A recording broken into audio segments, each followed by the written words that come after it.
Hello, everyone, and welcome to the November 2025 episode of Diabetes Care on Air, a fun way to bring the research in diabetes care to life. I'm Alice Cheng from the University of Toronto. And I'm Mike Rickles from the University of Pennsylvania, and we are your co-hosts for this podcast series. Welcome to November, everyone. Alice, what fun facts about November do you have for us? Well, first of all, Mike, I am very happy to see that you're leaning into these fun facts of admittedly limited, if any, value, but it's fun. That's the whole point. So, based on my extensive research, it would seem that there are a large number of food related days in the month of November. These include World Sandwich Day, National Candy Day, Sunday Day, Pickle Day, Parfait Day, Cake Day, and French Toast Day. I know there's a joke in there somewhere. I just can't think of one right now, but there's just way too many food things related to the Yeah. month of November. Well, and none of those really quite qualify as a harvest festival type of food day, but let's not forget Turkey Day in the United States, also known as our Thanksgiving holiday coming up later this month. Absolutely, absolutely. Happy Thanksgiving to everyone. Now, the other one I'm going to add is that on November 13, we also observe World Kindness Day, which is dedicated to promoting and celebrating acts of kindness, something that I think all of us can give and receive more of these days. Absolutely. And the day that follows November 14th is World Diabetes Day, which is the birthday of Sir Frederick Banting. World Diabetes Day was created in 1991 by the International Diabetes Federation and the World Health Organization and became an official United Nations Day in 2006 with the passage of the corresponding UN resolution. This year's theme is on diabetes and well-being, with a focus on diabetes in the workplace. There will be many World Diabetes Day events around the world, so please be sure to find out what's going on near you, and don't forget to wear blue on November 14th. Excellent reminder, Mike. Thank you so much for that. And on that note, let's launch into the November episode of Diabetes Care on Air, in which we will be, as usual, interviewing authors of feature articles from the November issue of Diabetes Care and run through our popular rapid exchange segment, where we will each pick 3 articles of particular interest to us. Let's do it.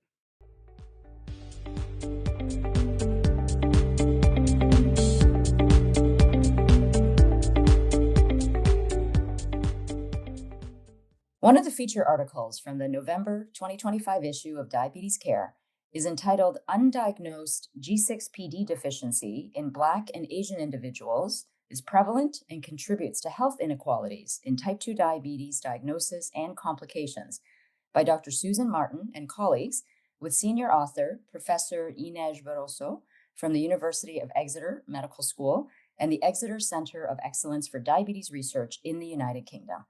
I'm very happy to be joined now by Dr. Barroso. Welcome, Inês, and thank you for agreeing to be part of this podcast, and congratulations to you and your colleagues. Thank you so much for having me. It's a real pleasure to be here. Thanks. I have to admit that after I read your paper, I was grateful that I read it, but I had to say it wasn't a feel-good paper. I sort of put it in the category of studies that make me wonder how lousy of a doctor have I been, but thankfully also teaches me important practical things I should do so I can be less lousy of a doctor. So thank you for that.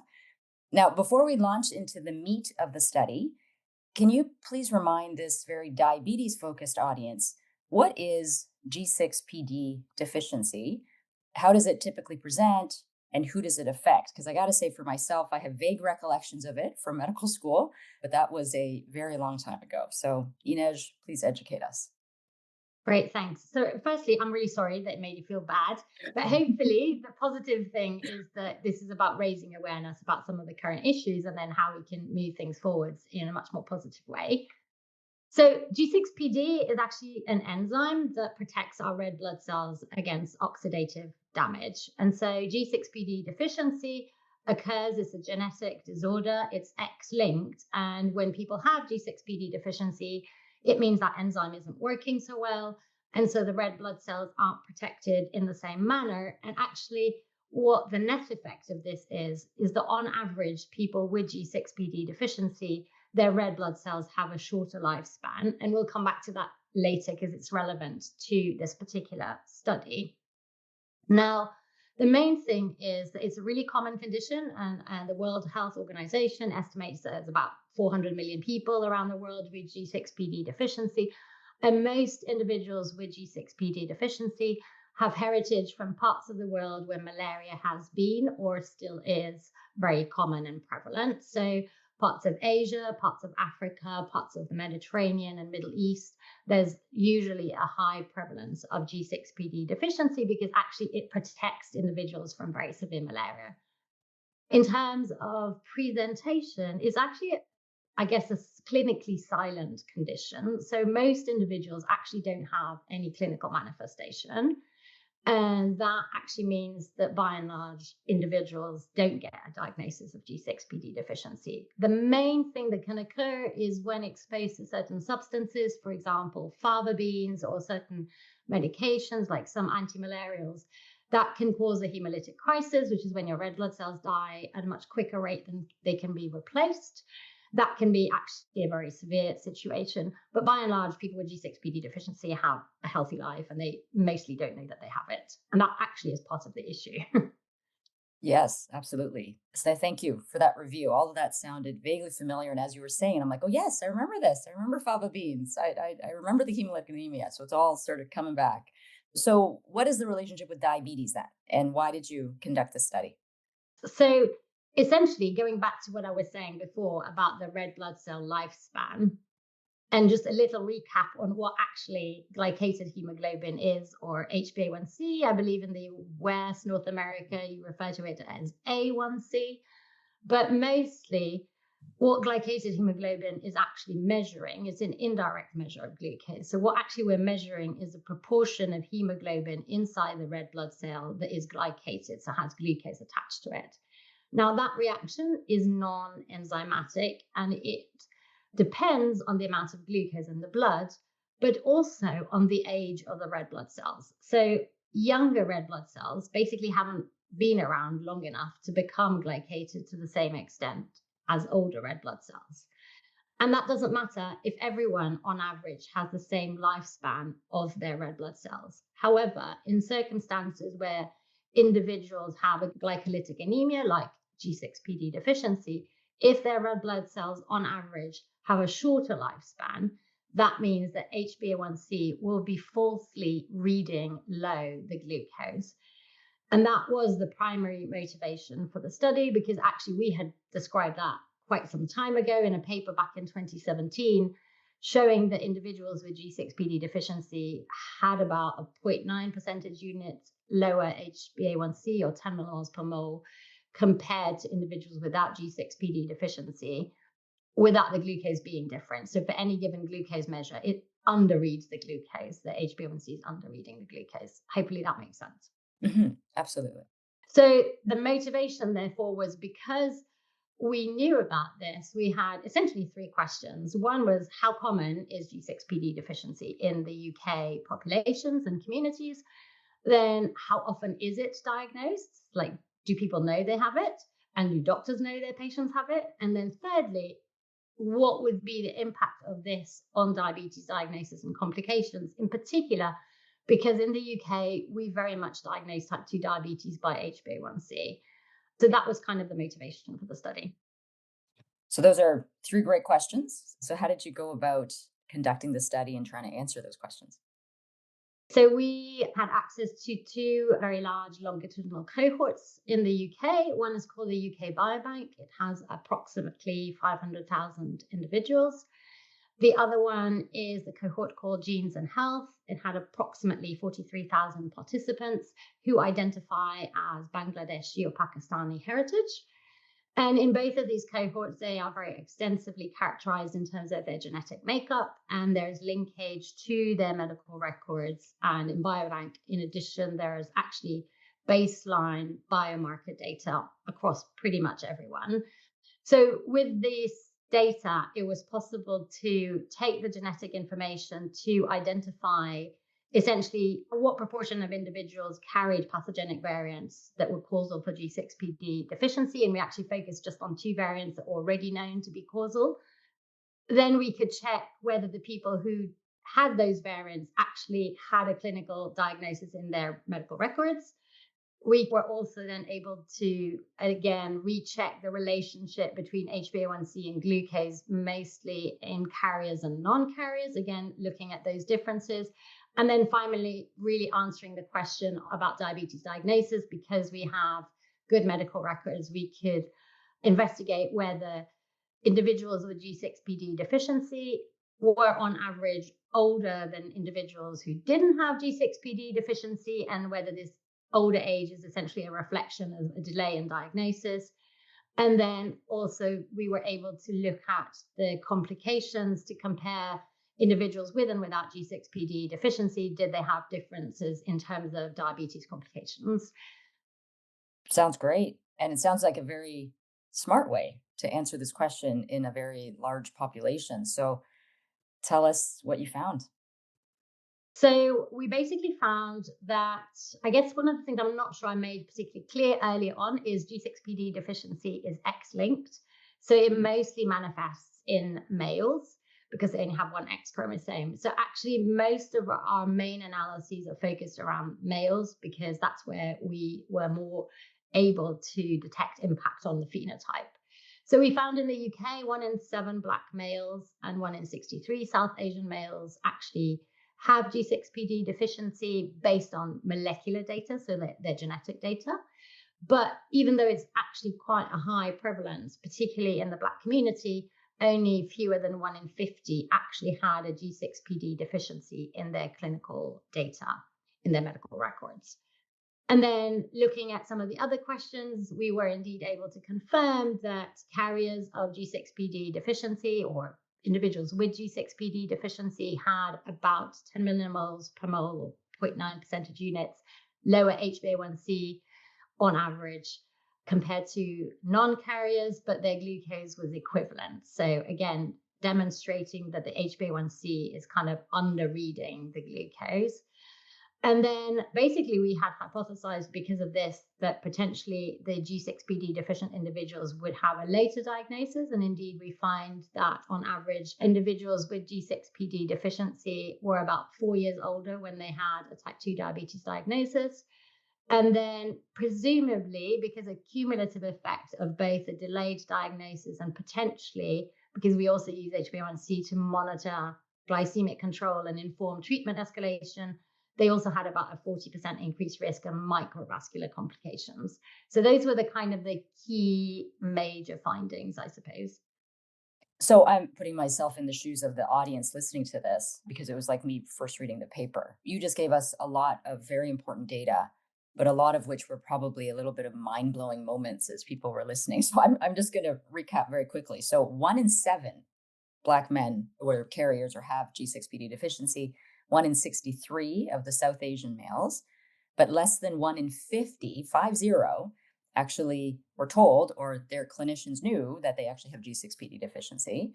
They have lower A1C levels, as you very nicely explained. They're older at the time of diagnosis, and they've got more or higher odds of developing microvascular complications. So all of these things are not things for us as healthcare providers to be proud of, but important for this to be aware of, as you said, right? So we could maybe do something about it. Now, you also looked at, which I thought was really cool, you also looked at the impact on the risk prediction models that estimate the 10-year risk of developing type 2 diabetes, specifically the Q Diabetes 2018 models that are apparently very common in the UK used by general practitioners. So what did you find in general? And also the other very cool thing I read about in your paper was you did the simulation, which I thought was really beautifully illustrated the issue. So can you share those with us? Yeah, sure. So basically, a Q diabetes risk model is a model that is routinely used in primary care in the UK. And it uses routine clinical features to estimate 10-year risk of diabetes. And what we were able to show was that actually, in terms of their pre-diabetes risk factors, there was no difference between those individuals with G6PD deficiency and those individuals without. And so it wasn't because they had different clinical risk factors that there was a delay in diagnosis. That didn't explain the delay in diagnosis because they both have equivalent baseline risk of type 2 diabetes. What we then did was do that kind of simulation experiment that you alluded to, where we simulated two individuals at what in the UK is standardly done is a National Health Service health check at age 40. So you might invite individuals at age 40 to come for a health check, and you kind of measure a bunch of clinical parameters. So we simulated two individuals that were Black, both men, age 40, and they both had similar risk factors for diabetes in terms of smoking, hypertension, statin use, etc. So obviously their baseline risk, we simulated them to be reasonably high and to be above the threshold that would inform clinicians to then obtain an HbA1c test, which is kind of the next step in the UK. If you're at high 10-year risk of diabetes, you then normally get a blood sample and test for HbA1c to then inform a more sophisticated model that has the standard clinical risk factors, but in addition has measured HbA1c. And actually what we found is that for any level of clinical risk in the Q diabetes risk score A, which doesn't have HbA1c, if you then plugged in an HbA1c that is the average of a Black man who went on to develop diabetes and didn't have G6PD deficiency, and then in the other individual, you gave them the average HbA1c for a Black man who also went on to develop type 2 diabetes, but was G6PD deficient. In every single example, the Black individual with G6PD deficiency was given a much lower 10-year risk of developing type 2 diabetes once you actually have the measured HbA1c. And because that score is traditionally thought to be much more accurate, because obviously it has information about the biomarker that is used to diagnose diabetes, this essentially means that both clinicians and patients are being falsely reassured because they're getting actually a much lower 10-year risk of developing type 2 diabetes. And they may, in fact, then not retest HbA1c for, say, 5 years if they come back with a low score. So that would mean that the two individuals potentially will end up on two very different care pathways, where one might actually have an HbA1c coming back in the pre-diabetes range, and therefore they might be invited to take part in diabetes prevention programs, and certainly would be invited to come back at least annually to check their HbA1c. The other individual might be told, you're fine, your HbA1c is really low, don't worry about it, and we might not retest you until 5 years later. Right. So their trajectories could be quite different based on that information. Okay.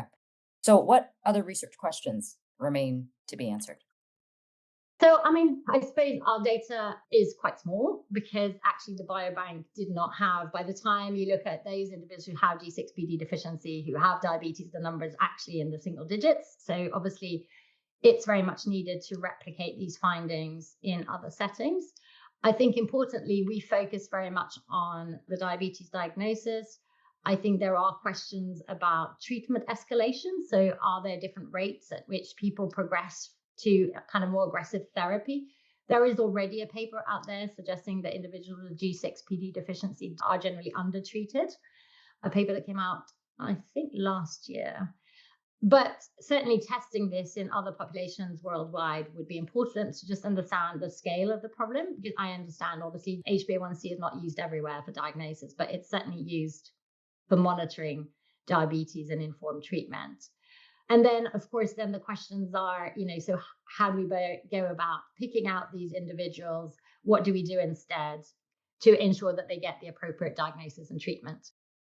So in the meantime, though, while we're waiting for all those questions to get answered, what should we as clinicians do differently today, especially given that we actually have a global audience that's listening to this podcast? Yes. So two things, I suppose, and bearing in mind, I'm not a clinician, so, but my viewpoint is if HbA1c is the standard test used to diagnose diabetes currently, I suppose there's two things one could consider. One is in communities with known high prevalence of G6PD deficiency that is above 5%. The World Health Organization actually suggests we should be screening G6PD deficiency. Clearly in the UK, it is above 5% in the Black community, so maybe we should implement the World Health Organization recommendation and screen them. that would at least tell us who has G6PD deficiency, right? So once you know who has it, you know for those individuals, HbA1c is not an accurate approximation of glucose. For diagnosis, obviously, you can revert to using fasting glucose or OGTT data. I think for monitoring and informing treatment, I think it's perhaps less straightforward to know what to do instead.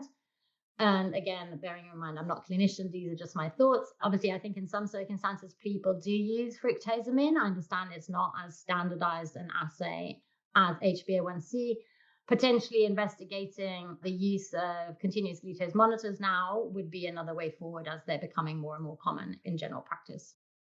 I think for me, the big thing I would take away is that I just need to remember this. I need to remember this as a potential explanation when I see someone where the A1C doesn't necessarily jive with the glucose data that I'm seeing. Now, granted, by the time they see me, they have an established diagnosis of diabetes. So even though that's useful for me as an endocrinologist to be aware of this and go looking for it so that I know what to rely on for treatment decisions, that doesn't help prior to them arriving to an endocrinologist's office. It doesn't help at the primary care space where they're actually identifying people with diabetes. So as I was reading about this more on the internet, in Canada, there's actually a site for caring for kids. I can't remember it now. I want to say caringforkids.ca or something where it was from the Canadian Pediatric Society advising Canadian pediatricians of tests to do in a very highly immigrant population as Canada has. So for newcomers to Canada, it actually says if people are coming from those pockets of the world that you described, we should be screening for G6PD. That's in the pediatric space. I don't think in the adult space that recommendation exists, and it's in the adult space where we will likely miss people. So this has been hugely educational. So I want to say a huge thank you to you, Professor Inês Barroso, for sharing your expertise with us. And again, a huge congratulations to you and your colleagues for this study, which has brought to light and raised awareness, as you said, an important gap in the care that we're currently providing, and importantly, what we can do in the meantime to address this. So thank you again for joining this podcast, and I encourage our listeners to read the full article in the November issue of Diabetes Care.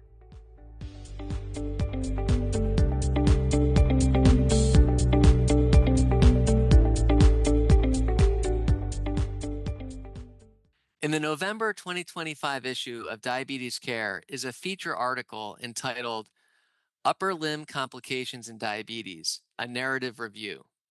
I'm delighted we have joining us the article's senior author, Dr. Kirsten Nørgaard. Dr. Nørgaard is a clinical professor of medicine in the Steno Diabetes Center at the University of Copenhagen in Denmark. Welcome, Kirsten. Thank you so much, Michael, for the kind invitation to participate in this event. Well, congratulations to you, Kirsten, and your co-authors on your feature article. We all see upper limb complications affecting our patients with diabetes, and as your article points out, there's been little attention on how these disorders affect individuals with diabetes specifically.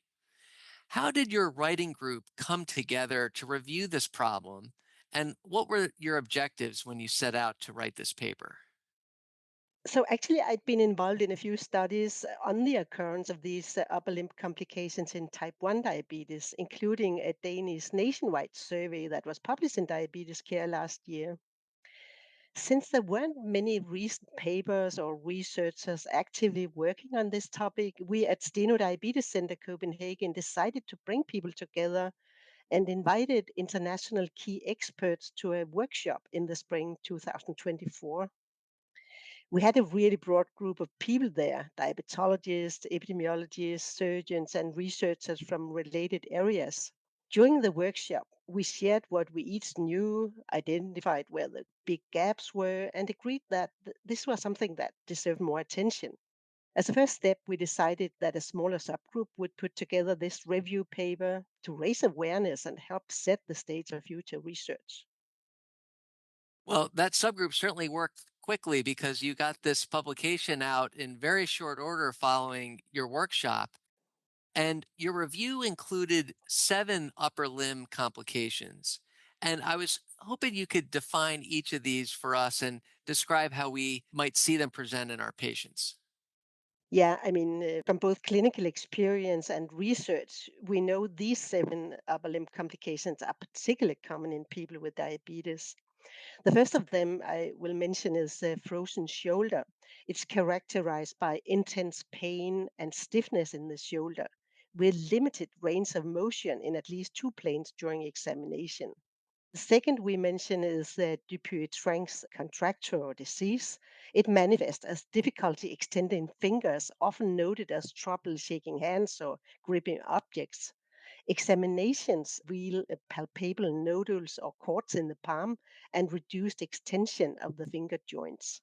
The third one, a trigger finger, appears with classic locking or catching of a finger during flexion, followed by a painful release or snap by extension, often with a painful click. The fourth one is the carpal tunnel syndrome. It's characterized by numbness, tingling, or pain in the hand in the area of the distribution of the median nerve, especially at night. Atrophy of the tenor muscle may be visible at the base of the thumb, and classical tests such as tinal sign can aid the diagnosis.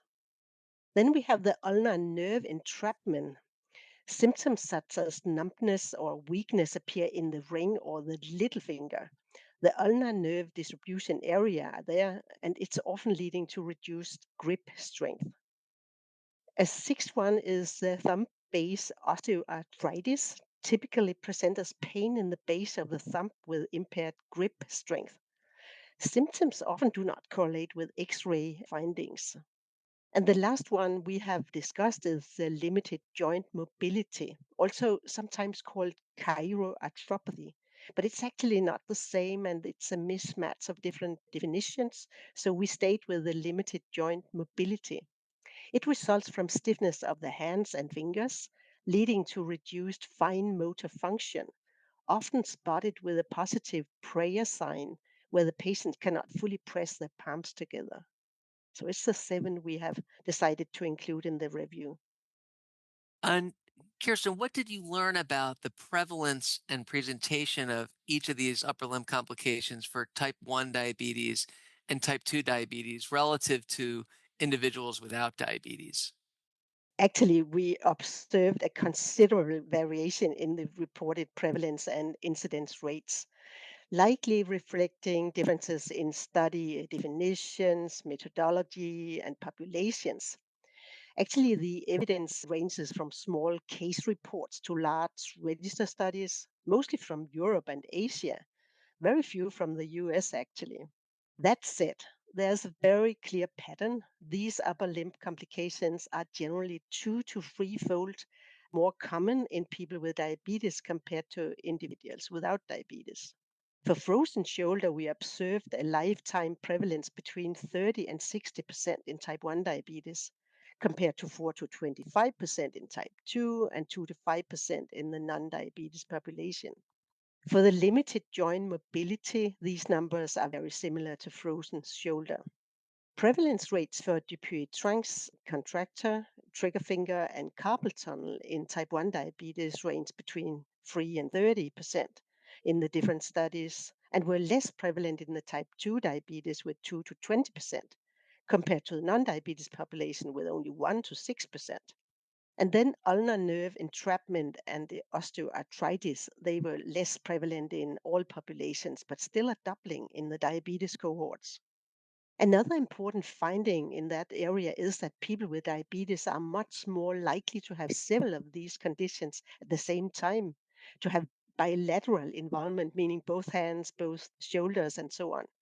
And lastly, they have more functional limitations compared to the non diabetes population. In fact, among the type 1 diabetes, about 13% have 3 or more of these conditions. And after 50 years with type 1 diabetes, a staggering 94% have been affected. So it's a huge variation here.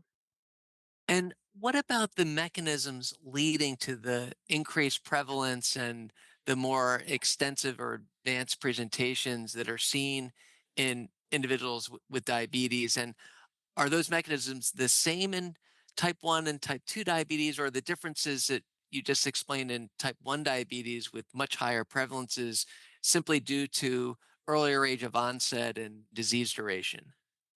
To be honest, Michael, the exact pathogenesis of these conditions isn't fully understood.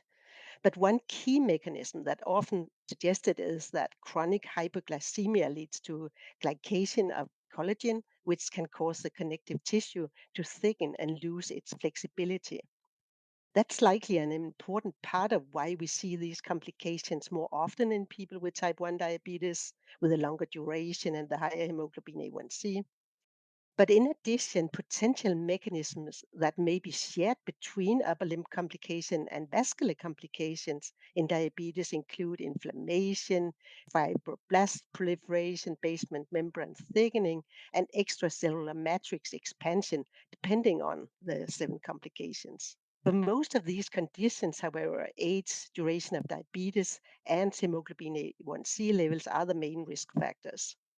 These factors probably explain at least part of the difference in the prevalence between type 1 and type 2. That said, we still lack studies and solid studies on many aspects of the underlying mechanisms. So there's a lot more to learn in this area.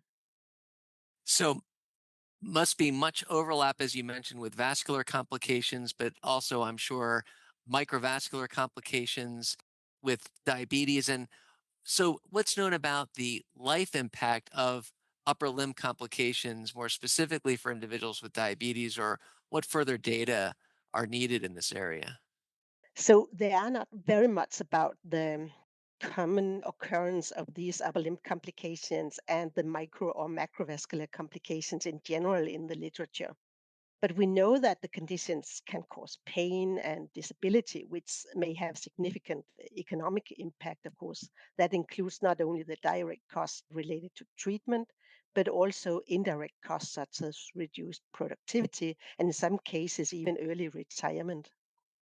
Unfortunately, there's a lack of large, high quality studies in people with diabetes, but from smaller studies, we can see that these complications also have a clear impact of psychosocial well being, especially when several conditions occur at the same time.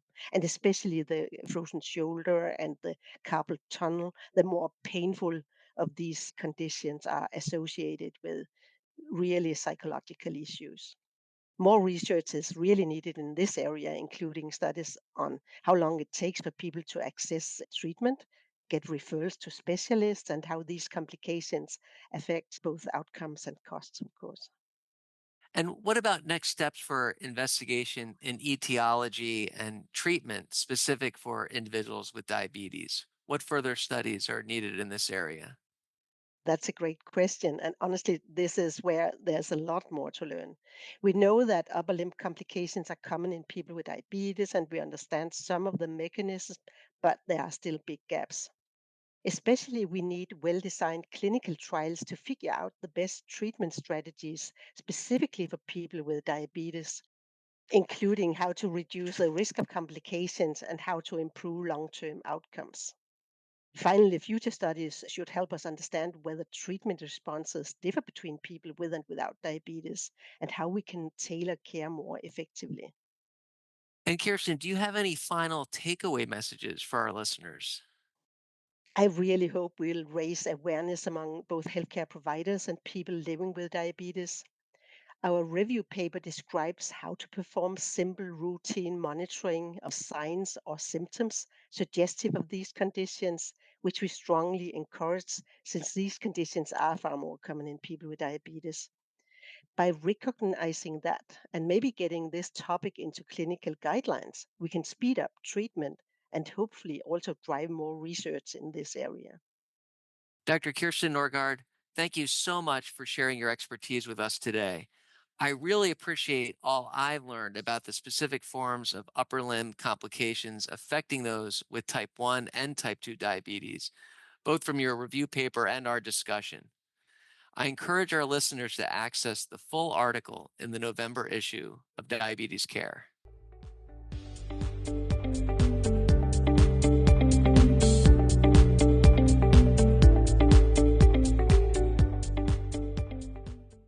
Let's move on now to the rapid exchange segment, where Mike and I will discuss articles we found of particular interest this month.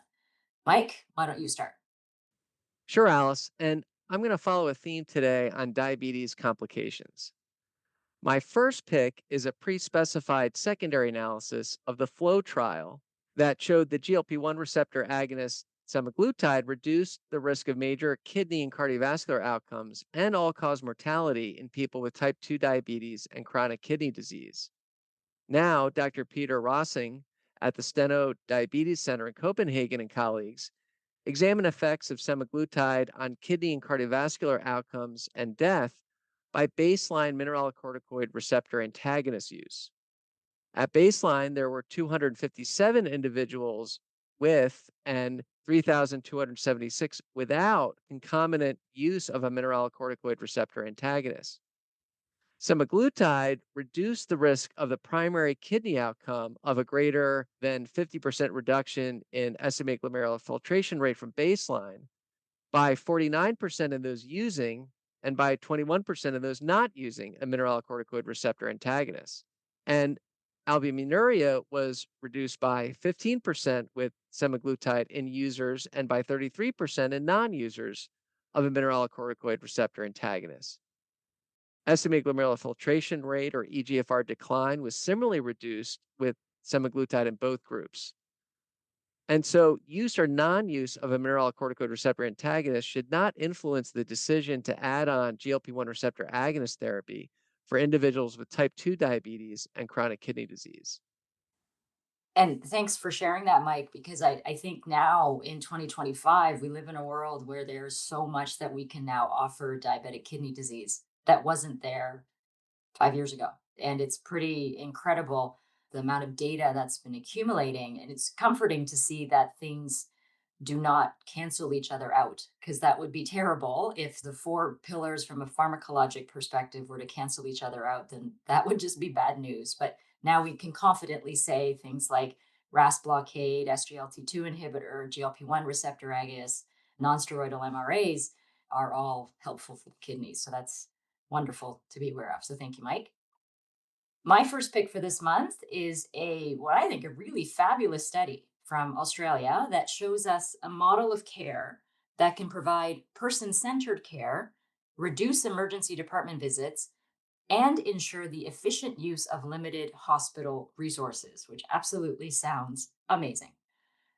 In October 2020, Northern Health Australia established a virtual emergency department that facilitates consultations, supports healthcare providers seeking emergency specialist assistance, and offers a dedicated Ambulance Victoria pathway called the Victorian Virtual Emergency Department.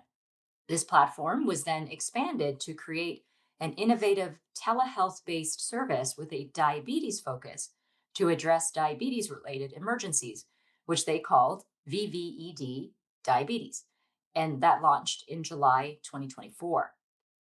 Utilizing remote diabetes monitoring technology, including ketone testing, healthcare professionals or people living with diabetes can access a VVED triage nurse, and then if necessary, access a VVED diabetes telehealth consult to receive nurse practitioner-led specialist diabetes care. From there, people were either discharged with appropriate follow-up or put in a virtual observation ward for remote monitoring up to 72 hours, or advised to attend the emergency department. Now, between July and December 2024, VVED Diabetes addressed 868 diabetes-related emergencies, with 82.5% treated in the community, avoiding a physical emergency department visit. That's 82.5%. That's 716 avoided emergency room visits. The most common presentation was hyperglycemia, that made up 46%, followed by 23.2% hypoglycemia. Referrals came from residential aged care facilities, almost 30%, followed by 26% from Ambulance Victoria, and 20% self-referral from people living with diabetes. Only 7.4% needed the virtual observation ward. Now, to me, this is truly providing the right care in the right place at the right time, as cited in their paper. Huge congratulations to Dr. Ben Nash and colleagues from the University of Melbourne, Australia, with the senior author of Professor Alif Akinje, and the rest of the team behind VVED diabetes. I hope this model can be replicated in other parts of the world too, because this is a staggering number of emergency room visits that was in fact prevented. Yeah, I mean, just wow, Alice. And this approach sounds way better than rotating responsibility for overnight, weekend, and holiday call coverage. And having such a dedicated outpatient triage and virtual observation ward is not only good for our patients, but also our fellows, other on call providers, and as you point out, so importantly, helping to decompress our overcrowded emergency departments. My second pick along a theme of diabetes complications examines electrocardiogram or ECG abnormalities among individuals with early type 2 diabetes randomized to different glucose lowering treatments. Using the glycemia reduction approaches in diabetes or GRADE cohort, Dr. Rodika Papusui from the Oregon Health and Science University in Portland and colleagues found ECG abnormalities among 57% of the cohort at baseline, half of which were consistent with cardiac autonomic neuropathy based on assessment of heart rate variability. All were receiving metformin at baseline and were randomly assigned to add insulin glargine, the sulfonylurea glimepiride, the GLP-1 receptor agonist liraglutide, or the DPP-4 inhibitor sitagliptin. At 2 years, one measure of heart rate variability was higher in the liraglutide group, and at 4 years, ECG abnormalities were fewer with liraglutide compared to the other groups. These findings suggest the development of major ECG abnormalities may be lower with liraglutide, possibly explaining some of the cardioprotection associated with the use of GLP-1 receptor agonists in type 2 diabetes. Very cool, Mike. And if I heard you correctly, did you say there were 57% of the cohort at baseline had ECG abnormalities, which just sounds really high. And it makes me wonder again, am I a bad doctor and how many am I missing? And am I actually doing the appropriate baseline ECGs on individuals? But this is very interesting data. Thank you. Thank you, Mike. My second pick also addresses care delivery, but in this case, identifying gaps and barriers.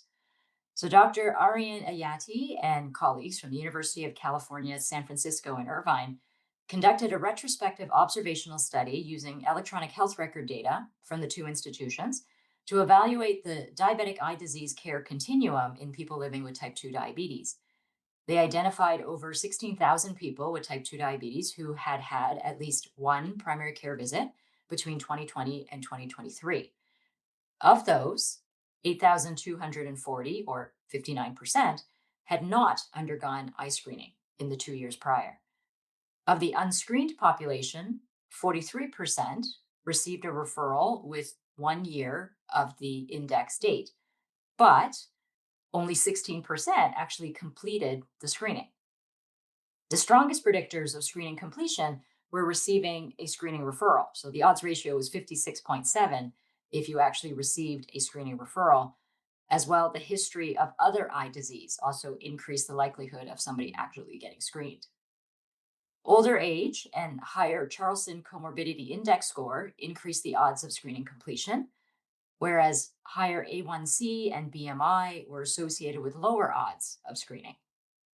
Based on the clinical notes, some of the common reasons for someone being referred but missing the screening visit were health complexities, scheduling issues, non-adherence, as well as logistical or transportation challenges. Since receiving a screening referral was the strongest predictor of screening completion, an automated referral system would certainly improve screening completion rates, but won't solve the entire problem. So other tailored strategies are going to be required as well. Yes, keeping up with recommended ophthalmologic screening is certainly a challenge. Another strategy that has been employed is attempting to bring retinal imaging into the endocrinology clinic as a screening service, but that doesn't address those that are receiving diabetes management through primary care practices. Finding ways to reimburse ophthalmologic screening in non-ophthalmology practices may help. My last pick, sticking to diabetes complications, comes full circle on my first. The confidence trial demonstrated additive benefit of starting the mineralocorticoid receptor antagonist, finerenone, together with the SGLT2 inhibitor empagliflozin over monotherapy with either agent in reducing albuminuria among individuals with type 2 diabetes and chronic kidney disease. Dr. Rajiv Agarwal at Indiana University School of Medicine in Indianapolis and colleagues now examine this effect by baseline use or non-use of GLP-1 receptor agonist therapy. 800 individuals were randomized 1:1:1 to receive either finerenone, empagliflozin, or both, with 182 individuals, or 23% of the cohort, receiving baseline GLP-1 receptor agonist therapy. Those using a GLP-1 receptor agonist saw reductions in albuminuria of 34% with finerenone, 36% with empagliflozin, and 51% with combination therapy. Corresponding reductions in those not using a GLP-1 receptor agonist were 37%, 33%, and 56%, respectively, not significantly different. Nor were there differences seen in hyperkalemia incidence or change in estimated glomerular filtration rate by use or non-use of a GLP-1 receptor agonist at baseline. So while we learned earlier that use or non-use of a mineralocorticoid antagonist should not influence the decision to add on GLP-1 receptor agonist therapy for individuals with type 2 diabetes and chronic kidney disease, nor should the use or non-use of a GLP-1 receptor agonist influence the decision to add on the mineralocorticoid antagonist finerenone, an SGLT2 inhibitor, or their combination. So as you pointed out earlier, Alice, don't wait in adding on the pillars if there's an indication to proceed. Yeah, absolutely. So another good piece of data to give us confidence that what we're doing is okay. So for my final pick, I'm going to carry on the diabetic eye disease theme that I had started with the previous one. So Dr. Serena Applebaum and colleagues from the Yale School of Medicine, on behalf of the Site Outcomes Research Collaborative, also known as SOURCE Consortium, conducted a retrospective national cohort study, 2008 to 2023, of adults with proliferative diabetic retinopathy and 6 months or more of follow-up to identify prevalence, risk factors, and visual outcomes associated with occurrence and duration of lapses in proliferative diabetic retinopathy care. They defined a lapse in care as any interval of 6 or more months between ophthalmology visits. Out of over 15,000 individuals, 72% experienced a lapse in care, with 14% of the lapse lasting over 2 years. Lapses were more common among those who were non-Hispanic Black, younger, or had a disability. They were less common in those with poor vision or prior proliferative diabetic retinopathy treatment. Lapses were longer, with longer PDR duration, or those coming from the most socioeconomically distressed areas. Unfortunately, but not surprisingly, visual acuity declined after all lapses, with greater loss after longer lapses. This study really highlights important care gaps in the need for greater outreach, education, and equitable access to ensure that these lapses are completely avoided, and if they're present, that they are as short as possible. Thank you, Alice. It really highlights that the challenges in access to ophthalmologic care extend beyond screening to follow-up of diabetic eye disease and how important that follow-up is. This brings us to the end of the November 2025 episode of Diabetes Care on Air. Thank you to Professors Inês Barroso and Dr. Kirsten Nørgaard for sharing their expertise with us. And a big thank you to you, our listeners, for listening. Remember that Diabetes Care is continuing to take submissions of original art for consideration to be included on a future journal cover. Don't forget to subscribe to get notifications about new episodes of this podcast. Thank you for listening.